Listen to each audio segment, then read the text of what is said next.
ఒక కొత్త విషయం మాట్లాడుకుందాము. చాలా మందికి తెలియదు. ఏంటంటే ఇంటర్నేషనల్ బార్డర్ అంటే దేశ సరిహద్దులు. ప్రత్యేకంగా ఇండియా బంగ్లాదేశ్ బార్డర్ గురించి మాట్లాడుకుందాము. చూద్దాం ఎట్లుందో. సాధారణంగా ఇదొక దేశం ఉంటే, ఇది సరిహద్దు ఉంటే ఇటుదికి ఈ దేశము, ఇటుదికి ఆ దేశం, కంట్రీ ఏ కంట్రీ బి. సాధారణంగా ఇట్లుంటాయి సరిహద్దులు. ఇండియా బంగ్లాదేశ్ కూడా అట్లా ఉండాలి. ఇది సరిహద్దు అనుకుంటే ఇది ఇండియా అయితే ఇది బంగ్లాదేశ్, ఇటుదికి ఇండియా, ఇటుదికి బంగ్లాదేశ్. కానీ మీరు విచిత్రపోతారు ఇది చూస్తే. ఏంటంటే బంగ్లాదేశ్ లోపట ఒక ఇండియా ముక్క ఉన్నది, ఇండియా లోపట ఒక బంగ్లాదేశ్ ముక్క ఉన్నది. అంటే ఈ ఇండియా వాళ్ళు ఇక్కడ ఇండియాకు పోవాలంటే ఇక్కడి నుంచి ఈ సరిహద్దు దాటాలి, మళ్ళీ ఒక సరిహద్దు, మళ్ళీ వాపసు పోవాలంటే మళ్ళీ ఒకటి సరిహద్దు దాటాలి. ఇది ప్రపంచంలో ఒక్కటి రెండు జాగాలు ఉన్నాయి కానీ ఉండదు. కానీ ఒక్కటి రెండు కాదు. విచిత్రపోతుందంటే ఇవి ఎన్నో ఉన్నాయి. దాదాపు 111 ఇండియా ముక్కలు బంగ్లాదేశ్లో ఉన్నాయి. అట్లే 51 బంగ్లాదేశ్ ముక్కలు ఇండియాలో ఉన్నాయి. కానీ ఇంతకంటే విచిత్రం ఎన్నో ఉన్నాయి. కానీ చూద్దాం ఇప్పుడు ఇక్కడి నుంచి ఇక్కడ పోవాలంటే ఎట్లా. ఇంతకంటే విచిత్రం ఏంటంటే ఇది ఇండియా, ఇండియా లోపల బంగ్లాదేశ్, బంగ్లాదేశ్ లోపల ఇండియా, మళ్ళీ ఇండియా లోపల మళ్ళీ ఇంకో బంగ్లాదేశ్ ముక్కున్నది. దీన్ని ఏమంటారంటే ఎన్క్లేవ్స్ అంటారు. దీన్ని ఫస్ట్ ఆర్డర్ ఎన్క్లేవ్.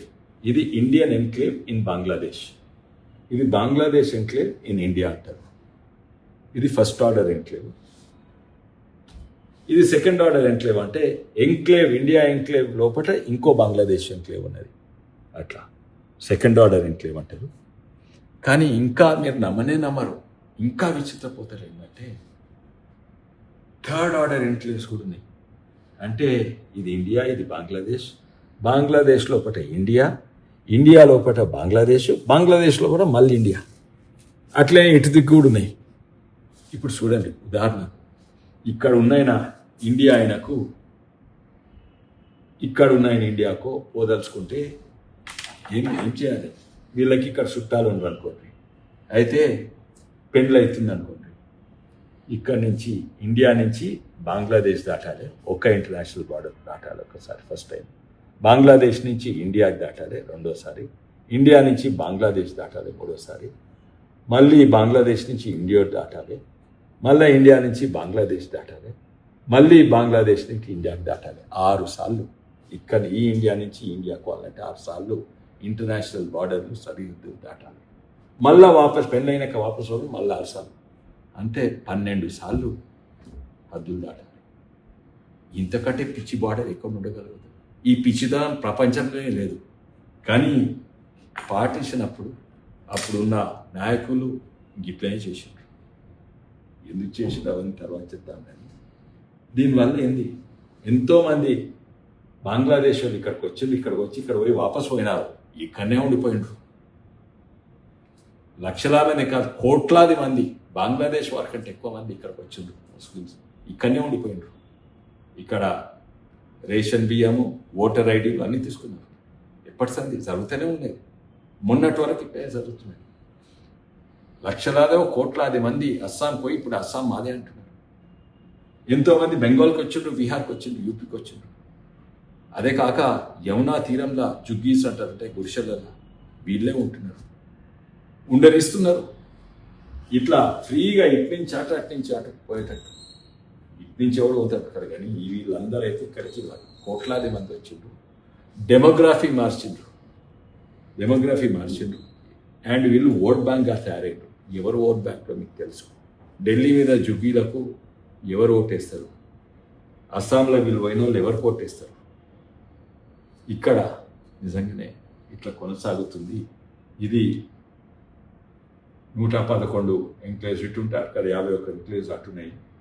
కానీ ఇది నిజమైన మ్యాప్. ఇంతకుముందేమో ఉదాహరణకు నేనే దించింది. ఇదేమో నిజమైన మ్యాప్ వాషింగ్టన్ పోస్ట్ చేసింది. ఇది ఇండియా, బంగ్లాదేశ్లో ఇండియా ఉంది, ఇండియాలో మళ్ళీ బంగ్లాదేశ్ ఉంది, బంగ్లాదేశ్లో మళ్ళా ఇంకో ఇండియా. దహాలా ఖార్గ్ బారి అని ఒక గ్రామం, థర్డ్ ఆర్డర్ ఎంక్లేవ్. ఇది నిజమైన మ్యాప్. ఇది కూడా ఇవన్నీ సుక్కలన్నీ ఎన్క్లేవ్స్ అనమాట. ఇది అంటే ఇది ఎప్పటి వరకు ఉన్నటువంటి 65 ఏళ్ళు 60 years ఆఫ్ ది స్టూపిడిటీ నడుస్తూ ఉన్నది. ఇంత పిచ్చి బార్డర్లు. బంగ్లాదేశ్లో ఇండియా, ఇండియాలో బంగ్లాదేశ్, బంగ్లాదేశ్లో మళ్ళీ ఇండియా అంట. అట్లేం ఉల్టా 65 ఏళ్ళు ఇట్లా కొనసాగింది. నెహ్రూ ఉన్నాడు, ఇందిరాగాంధీ ఉంది, రాజీవ్ గాంధీ ఉన్నాడు. అబ్సల్యూట్ మెజారిటీ ఉన్నా కూడా ఇట్లా నడిచింది.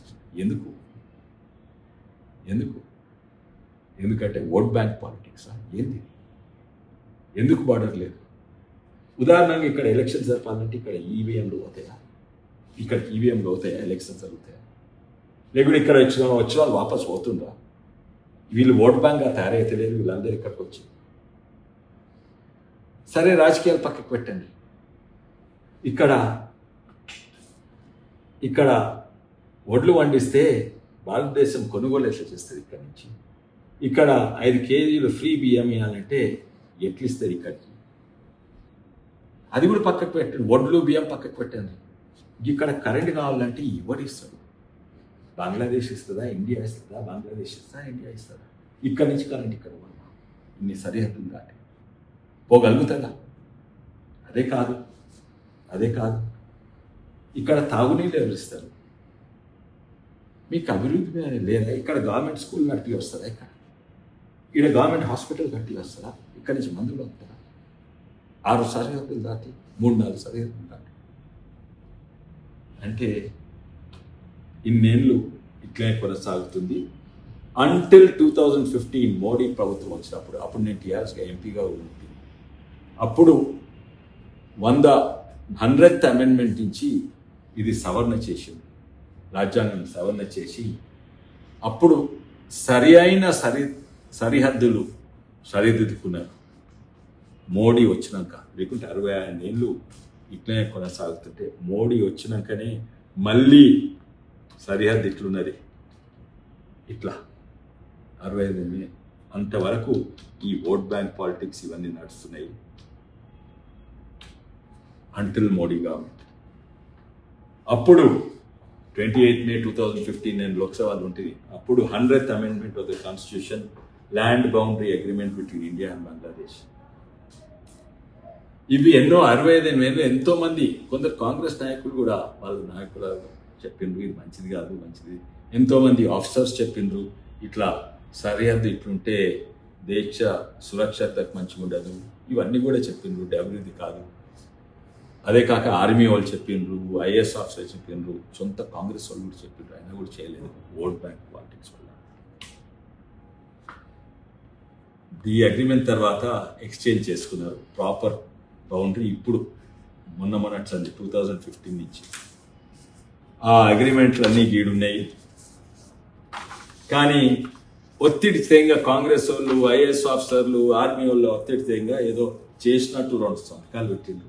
ఇందిరాగాంధీ ఈడ ఏంది ఈ సరిదిద్దుకుంటామని. అప్పుడు 71 వార్ తర్వాత షేక్ ముజీబుర్ రెహమాన్. కానీ iron lady could not implement, did not want to implement and could not implement. Iron lady. కానీ 2015లో మోడీ ప్రభుత్వం వచ్చినాక మోడీ గారు షేక్ హసీనా తోటి, అప్పుడు ప్రతిపక్ష నాయకురాలు మమతా బెనర్జీ అక్కడనే ఉన్నది, వాళ్ళ ముందు అగ్రిమెంట్ చేసిండ్రు, అమలు కూడా చేసిండ్రు. ఇప్పుడు నిజమైన సరిహద్దులు. National security versus vote bank politics ఏది ముఖ్యం? డెవలప్మెంట్, అభివృద్ధి వర్సెస్ ఓట్ బ్యాంక్ పాలిటిక్స్ ఏది ముఖ్యం? చౌకీదార్ వర్సెస్ ఐఎన్ లేడీ. ఇప్పుడు చెప్పండి, చౌకీదారా ఐఎన్ లేడీ? సురక్షత ముఖ్యమా? ఓట్ బ్యాంక్ పాలిటిక్స్ ముఖ్యమా? ఇది వాస్తవాలు, ఇవి నిజమైనవి. మీరు ఇక్కడ సర్వన్ చూస్తారు. కానీ ఇది మాట్లాడుతుంటే నాకు ఇంకో చిన్న కథ ఆడికొచ్చింది వీళ్ళ గురించి. దీనికి కొంచెం సంబంధం, దీనికి ఒక కనెక్షన్ ఉంది, అందుకే చెప్తున్నాను.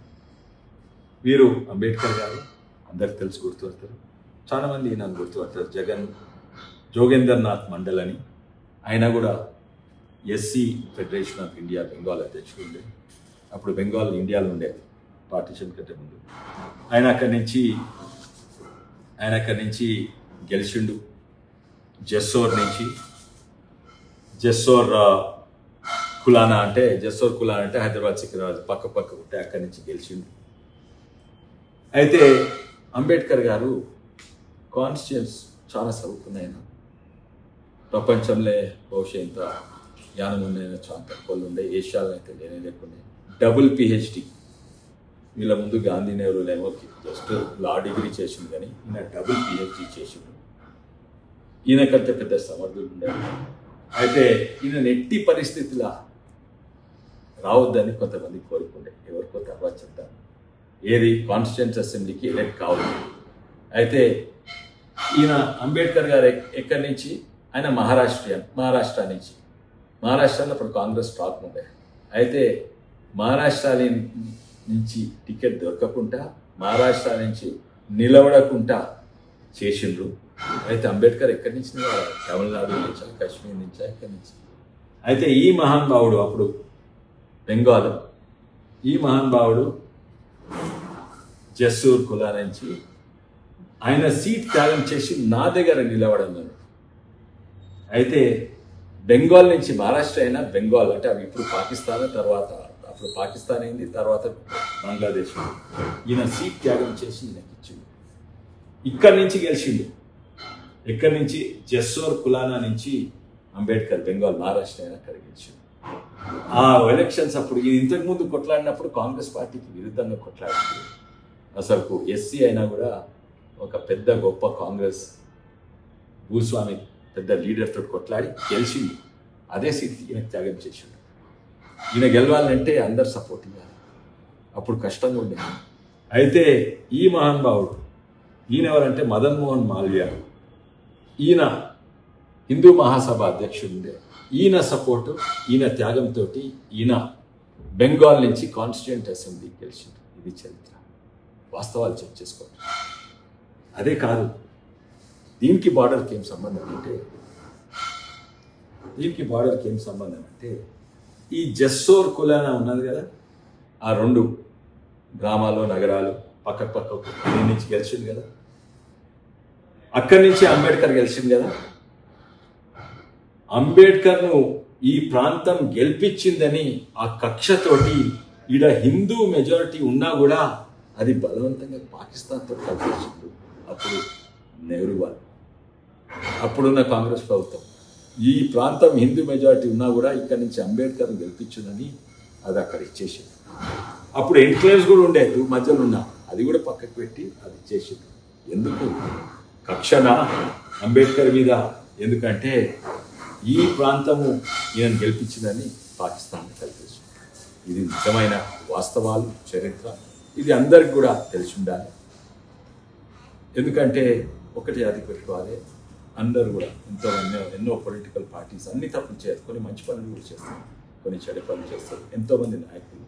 కానీ ఈ విషయంలో అయితే కాంగ్రెస్ పార్టీ అధ్యక్షులు అందరు కూడా దేశానికి, మన అంబేద్కర్కు, మన ప్రాంతానికి, దేశ సురక్షతకు, దేశ అభివృద్ధి కొరకు చాలా ఈ విషయంలో నష్టం చేశారు.